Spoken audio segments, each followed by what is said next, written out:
Kita semua pasti tahu cerita tentang berlian, betapa mahalnya harga sebutir berlian bersertifikat, walaupun hanya seperempat ons. Sementara dalam batuan geologi, berlian itu batuan biasa dan banyak jumlahnya dalam perut bumi ini. Namun, siapa yang tidak tahu bahwa berlian itu ada blood money-nya, ada uang darahnya. Uang yang diciptakan melalui tetesan darah dan kendali ketat atas peredaran jumlahnya. Berlian itu menjadi benda yang sangat-sangat unik. Semua digendalikan agar tetap scarcity, agar tetap terbatas, agar tetap langka. Dibangunlah citra berlian simbol cinta. Siapa yang membangun? Keluarga De Beer di Afrika Selatan menguasai jaringan tersebut sudah hampir 200 tahun. Dia mengendalikan sumbernya, juga mengendalikan pasarnya, juga mengendalikan sertifikasinya. Di awalnya, di tahun 1800, mereka selama puluhan tahun, lebih dari 40 tahun, mengumpulkan sumber batuan tersebut. Sampai mereka menguasai lebih 60% penguasaan wilayah tersebut.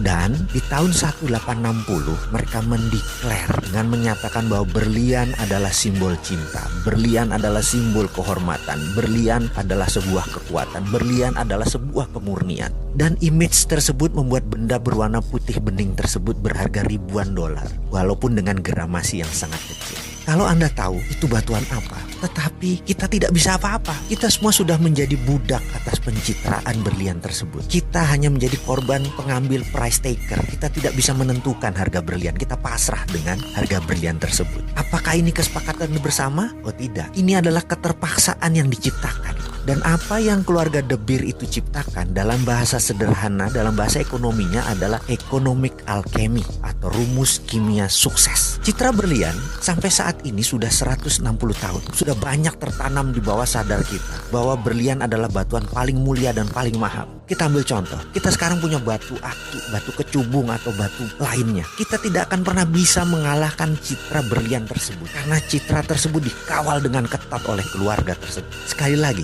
itu adalah yang namanya alkemi. Kita pun selaku pribadi harus menemukan alkemi diri kita. Kita harus menciptakan alkemi kita sendiri. Bahkan negara harus menciptakan alkeminya sendiri. Kalau enggak, kita tidak menjadi negara apapun. Kita menjadi negara victim. Seperti Amerika, mereka menciptakan alkemi. Mereka mengatakan mereka tidak menggunakan jaminan emas lagi pada tanggal 15 Agustus 1971 untuk mencetak dolar. Mulai saat itu mereka suka mereka mencetak dolar. Dan hari itu dinamakan hari alkeminya dolar. Dan itu alkeminya Amerika. Misalnya, strategi menaklukkan wilayah sewaktu Patih Gajah Mada menyatukan Nusantara dengan perjanjian logam, itu pun namanya alkemi. Kita tahu kan semua sejarah tersebut, di mana ketika Patih Gajah Mada menyatakan akan menyatukan Nusantara di bawah Panji Majapahit, ada puluhan kerajaan yang dihendak satukan. Dari selatan Thailand, Champa, dari utara Filipina sampai sisi timur Melanesia, nyaris tanpa tumpah darah. Hanya ada satu perang dengan kerajaan Pasundan. Sisanya hampir tidak pakai perang yang tumpah darah.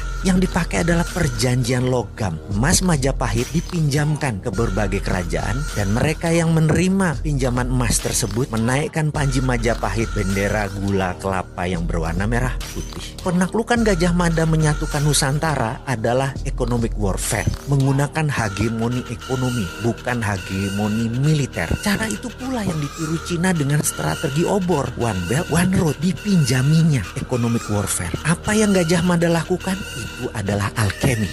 Alkemi itu sekarang diambil oleh Tiongkok. Dan lucunya, Indonesia malah bagian dari alkemi tersebut. Itu ilmu milik Nusantara. Bagaimana sih ini?